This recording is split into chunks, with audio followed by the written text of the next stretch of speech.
أعوذ بالله من الشيطان الرجيم. بسم الله الرحمن الرحيم.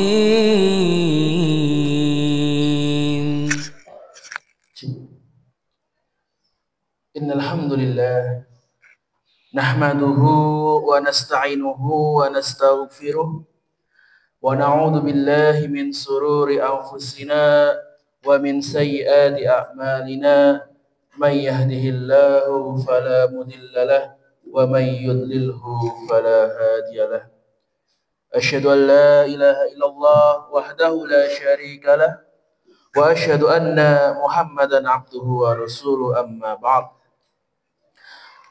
فيا أيها المسلمون أوصيكم ونفسي بتقوى الله وطاعته فقد فاز من اتقى فقال الله تعالى في القرآن العظيم أعوذ بالله من الشيطان الرجيم يا أيها الذين آمنوا اتقوا الله حق تقاته ولا تموتن إلا وأنتم مسلمون أما بعد. Jamaah salat Jumat yang semoga selalu diberkahi oleh Allah Subhanahu wa taala. Segala puji marilah kita panjatkan kepada Allah Subhanahu wa taala yang telah memberikan kepada kita segala petunjuk dan berbagai macam kenikmatan. Karena seandainya bukan karena hidayah dari Allah taala, tentu kita tidak bisa berada di atas Islam dan iman ini. Begitu pula seandainya bukan karena kasih sayang Allah dan rahmatnya, kita tentu akan disibukkan dengan dunia, tidak memikirkan kewajiban kita.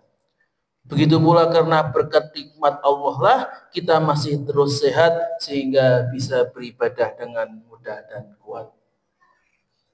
Salawat dan salam semoga tercurah kepada suri tauladan kita dan panutan kita Nabi besar Muhammad sallallahu alaihi wasallam, kepada seluruh keluarganya, para sahabatnya, para tabi'in, para tabi'ut tabi'in, dan semoga kita semua selalu menjadi bagian dari pengikut beliau sampai hari kebangkitan kelak. Dan di hari Jumat ini, menurut Rasulullah Shallallahu Alaihi Wasallam, kita diperintahkan untuk memperbanyak sholawat.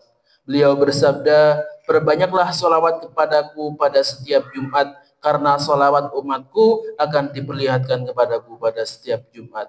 Barang siapa yang banyak bersolawat kepadaku, dialah yang paling dekat denganku pada hari kiamat nanti. Jamaah sholat Jumat yang semoga dirahmati oleh Allah Subhanahu wa taala. Di bulan besar dalam sebutan kita atau bulan Dzulhijjah dalam kalender Hijriyah yang baru kita lalui, kita lihat begitu banyak orang yang mengadakan hajatan, terutama hajatan manten. Sampai-sampai kita bisa mendapatkan dalam satu hari ada 3-4 undangan. Akan tetapi ketika kita masuk ke bulan berikutnya, yaitu bulan Muharram atau bulan Suro dalam istilah Jawa, ada pandangan dalam masyarakat untuk pantang, ya. Ada pantangan untuk melakukan acara di bulan tersebut. Kenapa? Karena ada anggapan bahwa bulan Suro ini adalah bulan penuh sial, bulan penuh petaka. Jamaah sholat Jumat yang semoga dirahmati oleh Allah Ta'ala, kadang kita ini menyandarkan kesialan kepada sesuatu yang bukan menjadi sebab. Asal menuduh saja atau asal mencari kambing hitam. Padahal Allah lah yang mengatur waktu, mengatur siang dan malam. Dan sebab sial itu bukanlah dari waktu-waktu itu. Dalam hadis qudsi disebutkan, qala Allahu azza wa jalla, Allah azza wa jalla berfirman, yu'dini ibnu Adam, aku disakiti oleh ibnu Adam. Kok bisa anak Adam itu menyakiti Allah? Yasubbud dahra wa anad dahru. Dia mencela waktu, padahal aku adalah waktu, pengatur waktu. Aqlubul laila wan nahara, akulah yang membolak-balikan malam dan siang. Kemudian dalam Surat Yasin ayat 18 dan 19 Allah Ta'ala berfirman, qalu, mereka berkata, inna tatayyarna bikum, sungguhnya kami bernasib malang karena kamu. La in lam tantahu lanarjumannakum wa la yamassannakum minna adabun alim. Sungguhnya jika kamu tidak berhenti menyuruh kami, niscaya kami akan merajam kamu dan kamu pasti akan mendapatkan siksa yang pedih dari kami. Maka dalam ini disebutkan mengenai tiaroh atau tatoyur. Dalam bahasa kita disebut tahayul. Istilah dalam bahasa kita yaitu menganggap sial, menganggap bahwa ada benda-benda yang bisa mendatangkan kesialan. Maka ada yang beranggapan sial itu disebabkan karena orang. Misalkan, wah, gara-gara kamu datang saya jadi sial. Gara-gara kamu di sini kita jadi kena musibah. Atau bisa juga disebabkan, disandarkan kepada hal yang didengar, atau bisa disandarkan kepada waktu. Tadi misalkan seperti bulan Suro atau bulan Ruah, dianggap waktu sial. Ada juga yang disandarkan kepada tempat. Ada tempat-tempat angker yang kalau dilewati itu bisa mendatangkan kesialan, sehingga untuk menangkal kesialannya biasanya harus mengkedip-kedipkan lampu atau mengklakson, atau harus bersuara keras supaya terhindar dari kesialan tersebut. Dan masih banyak yang lainnya.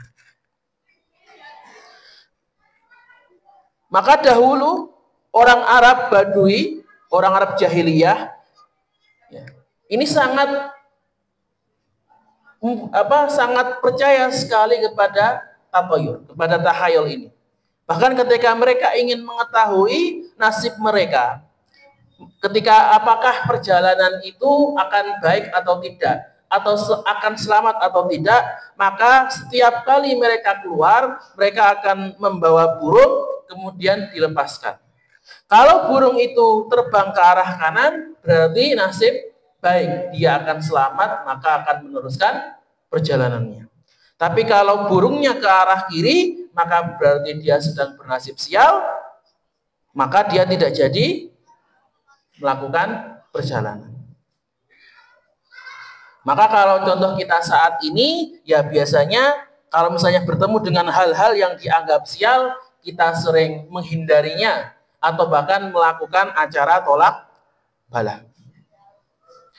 Maka hal-hal seperti ini sangat diharamkan di dalam Islam. Islam melarang keras meyakini adanya tatoyur. Bahkan ini masuk dalam kategori kesyirikan. Kalau kita hanya sekedar percaya, oh kalau ada, misalnya kita melihat kucing hitam, wah berarti akan sial, maka itu masuk ke dalam syirik kecil. Yaitu meyakini sebab yang bukan sebab. Kan tidak ada hubungannya kucing hitam, kupu-kupu hitam, atau gagak hitam dengan musibah yang menimpa. Itu kan bukan sebab yang logis, bukan sebab yang masuk akal. Maka kalau kita menyambung-nyambungkan suatu sebab dengan akibat yang tidak sesuai, seperti tadi kita menganggap bahwa kalau ada kucing hitam kita akan dapat sial. Kalau ada gagak berarti akan ada yang meninggal. Maka anggapan-anggapan seperti ini termasuk syirik kecil. Tapi kalau sampai berkeyakinan bahwa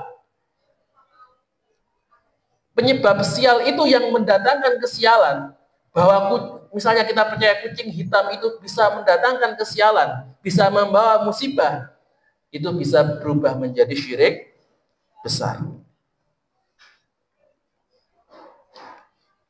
Maka inilah kenapa di dalam Islam ya, anggapan sial ini sangat dilarang.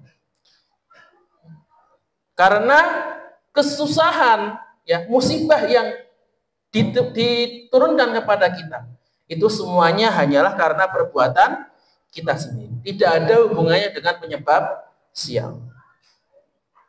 Dikisahkan dalam surat Yasin bahwa penduduk-penduduk negeri terdahulu itu mereka menganggap bahwa kesialan, musibah itu terjadi karena ada Rasul.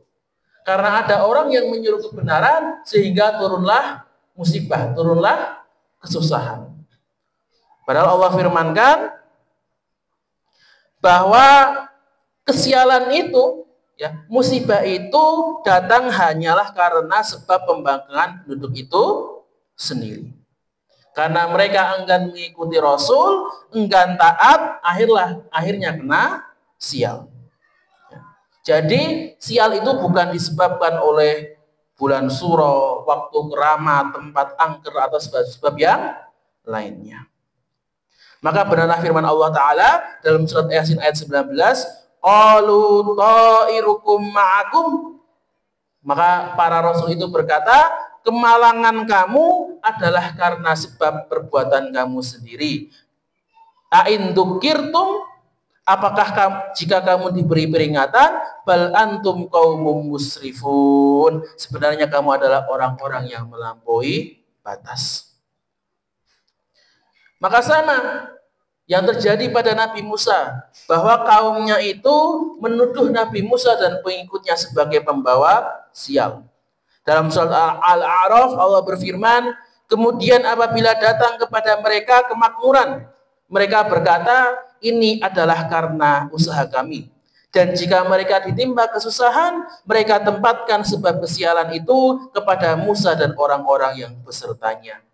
Ketahuilah, sungguhnya kesialan mereka itu adalah ketetapan dari Allah, akan tetapi kebanyakan dari mereka tidak mengetahui. Jadi yang namanya sial, musibah, celaka itu semuanya dari Allah. Bukan dari ketemu kucing hitam, berjumpa dengan gagak lewat tempat-tempat angker, misalnya lewat kuburan tapi lupa memberi salam, apalagi disebabkan karena mengikuti perintah, mengerjakan amalan yang benar. Bahwa yang benar adalah mengikuti Rasul, itulah yang membawa keberkahan. Menaati perintah Rasul, menjalankan perintah Islam, itulah yang mendatangkan keselamatan. Karena kemungkaran itulah yang membawa sial dan musibah. Allah berfirman, walau anna ahlal qura, seandainya penduduk negeri-negeri itu amanu wattaqau, mereka beriman dan bertakwa, lafatahna alaihim barakatim minas sama'i wal ard, maka pastilah kami akan melimpahkan kepada mereka berkah dari langit dan bumi. Walakin kadzabu, tetapi mereka malah mendustakan ayat-ayat kami itu. Fa'akhadnahum bima kanu yaksibun, maka kami siksa mereka disebabkan perbuatan mereka. Maka jemaah salat Jumat rahimani wa rahimakumullah, kita seharusnya selalu rajin introspeksi diri, selalu rajin muhasabah, karena bisa jadi dosa-dosa kita, pelanggaran-pelanggaran kita, itulah yang menyebabkan kesialan itu datang. Karena lihatlah, di tengah-tengah kita masih banyak orang yang bermaksiat, bahkan dengan bangga, minum minuman keras, perjudian, perzinaan. Bahkan karena kejahilan kita masih percaya kepada hal-hal klinik, hal-hal yang berbau kedukunan, kesihiran, yang terus mewarisi perbuatan syirik. Maka ingatlah ayat, wa ma asabakum min musibatin fabima kasabat aydikum. Dan apa saja musibah yang menimpa kalian, kecelakaan yang menimpa kalian, maka itu disebabkan karena perbuatan tanganmu sendiri. Dan Ali bin Abi Thalib radhiyallahu anhu pernah mengatakan, ma nazala bala, tidaklah musibah itu turun illa bidanbin, melainkan karena dosa. Wala rafa'a bala, dan tidaklah musibah itu naik, musibah itu hilang illa bitaubah, kecuali dengan taubat. Ma'asyiral muslimin rahimani wa rahimakumullah. Jemaah salat Jumat yang semoga senantiasa mendapatkan berkah dari Allah Ta'ala. Maka bulan Muharram ini, bulan Syuro ini sejatinya adalah bulan yang baik. Bahkan termasuk bulan Muharram, bulan yang dimuliakan Allah Subhanahu wa Ta'ala.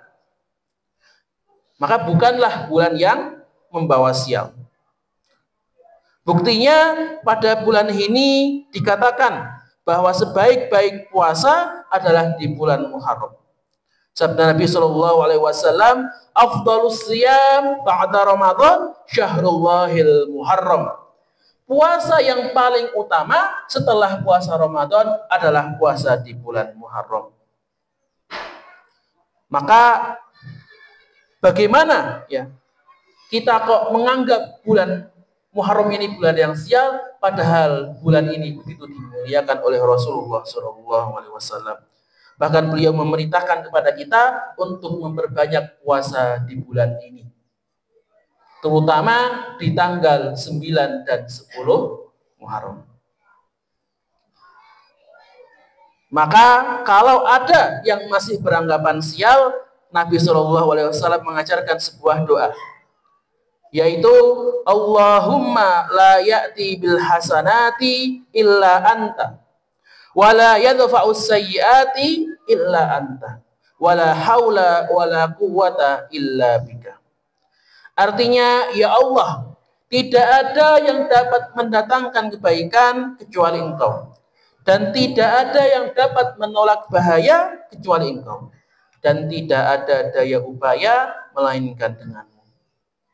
Maka doa ini kita bisa baca ya, untuk menolak musibah, menolak kesialan yang akan menimpa kita. Dengan kita menyerahkan semuanya kepada yang maha kuasa, yang maha bijaksana, yang maha mengatur segalanya, yaitu Allah Subhanahu wa Ta'ala.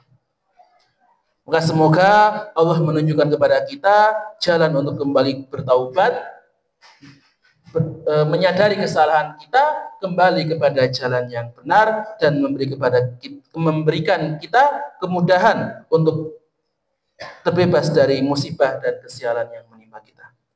Aqul qouli hadza barakallahu li wa lakum fil Qur'anil 'azim wa nafa'ani wa iyyakum minal ayati wat dzikril hakim wa taqabbal minni tilawatahu innahu huwal ghafurur rahim.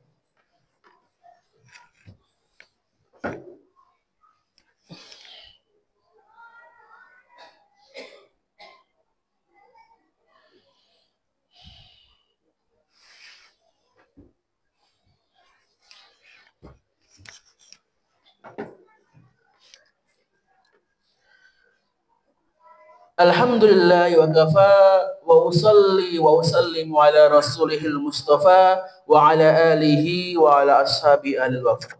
Asyhadu an la ilaha illallah wahdahu la syarika lah wa asyhadu anna Muhammadan abduhu wa rasuluhu amma ba'd. Fa ya ayyuhal muslimun usikum wa nafsi bi taqwallah wa alamu anna Allah amarakum bi amrin adim, amarakum bis salati was salami ala rasulihil karim. فقال الله تعالى في القرآن العظيم أعوذ بالله من الشيطان الرجيم إن الله وملائكته يصلون على النبي يا أيها الذين آمنوا صلوا عليه وسلموا تسليما اللهم صل على محمد وعلى آل محمد كما صليت على إبراهيم وعلى آل إبراهيم إنك حميد مجيد اللهم اغفر للمسلمين والمسلمات والمؤمنين والمؤمنات الأحياء منهم والأموات إنك سميع قريب مجيب الدعوات يا قاضي الحاجات اللهم انصر المستضعفين في فلسطين وفي مشاركها وفي مغاربها وكن لهم وليا ونصيرا ومعينا وظهيرا اللهم انصر المجاهدين في سبيلك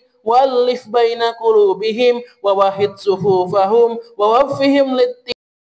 سبحان ربك رب العزة عما يصفون وسلام على المرسلين والحمد لله رب العالمين.